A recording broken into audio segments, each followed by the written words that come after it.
For months, he kept repeating the same time, 11:32, not loudly, not dramatically, just quietly, as if it meant something only he understood. And if you're the kind of person who notices details others ignore, you might want to stay with this story, because when that exact moment finally arrived, the truth behind it wasn't what anyone expected.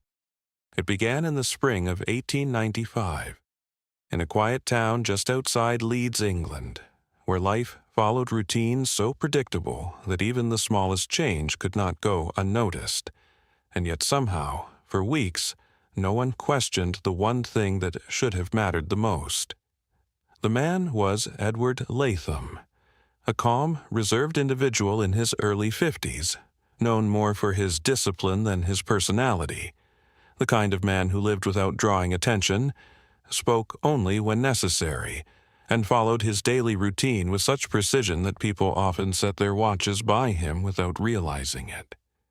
He opened his small bookkeeping office every morning at the same hour, arranged his papers in the same order, and closed his shop just before dusk, leaving behind nothing that anyone could question. But somewhere between those quiet, predictable hours, something began to change. 11:32, he would say. At first, it felt like nothing, a habit, a passing thought, a meaningless detail. He would say it while standing in line at the grocer, while walking past someone on the street, sometimes even while unlocking his shop in the morning, his voice low, steady, almost absent of emotion. No one asked him about it. No one felt the need to. People say strange things all the time, and most of them mean nothing. And for a while, this felt the same. But repetition changes things. Days turned into weeks, weeks into months, and the time never changed. 11:32. Always the same, never explained, never clarified. If someone asked, he would simply shake his head slightly and say, "Just a time." Nothing more, not a date, not a warning, just a time. But there was something in the way he said it, something quiet but certain, that made it feel like more than that. By the middle of summer, people began to notice. Not openly, not seriously, but enough. "I heard him say it again," Mrs. Dalton whispered one afternoon, watching him pass by her window. Mr. Clark, sitting nearby, lowered his newspaper slightly. "That same time?" he asked. She nodded. 11:32. He frowned. "Strange thing to remember," he muttered. But even then, it was nothing more than curiosity, until Edward said something different. "It's not far now," he murmured one evening outside the bakery. 11:32. That was the first time the number felt like something more than a habit. That was the first time it felt like a warning. After that, people started paying attention. Not because they believed him, but because they couldn't ignore him anymore. "What happens at 11:32? Someone finally asked. Edward paused, looked at them briefly, then away. "You'll see," he said. That was all. And somehow, it was enough. Because now there was something to wait for. As autumn approached, the town changed in a way no one openly acknowledged. Conversation slowed when he passed. People glanced at clocks more often than they realized. The number had settled into their minds, not as a fact, but as a question that refused to leave. And Edward changed too, not suddenly, not obviously, but enough. He spoke less, stayed inside more, and when he did speak, he said it more often. 11:32. Not casually anymore, but with certainty, as though the moment he had been repeating for months was no longer distant, but close, very close. By November, the tension had become something real.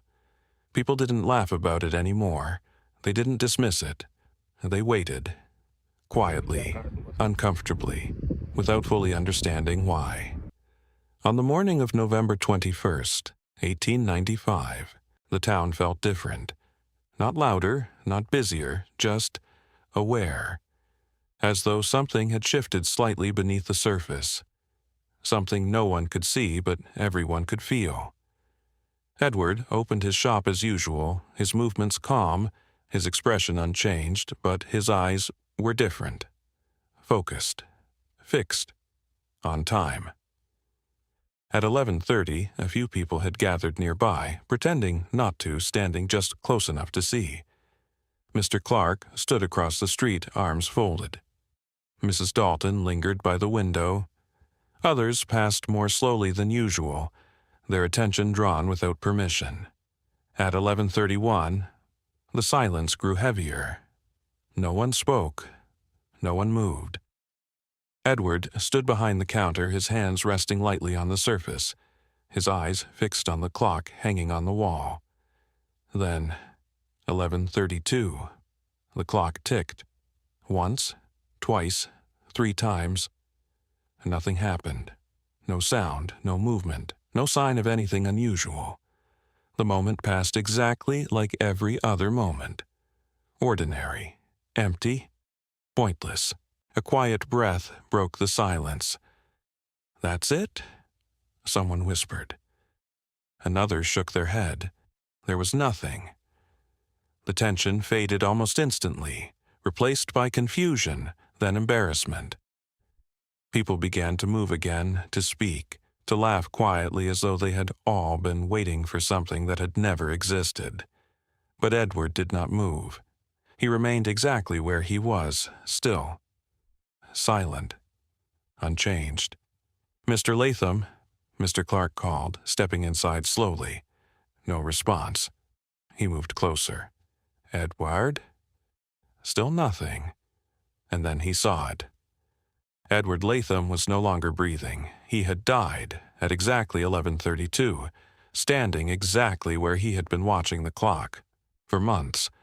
For a long moment no one spoke. Because suddenly, everything made sense.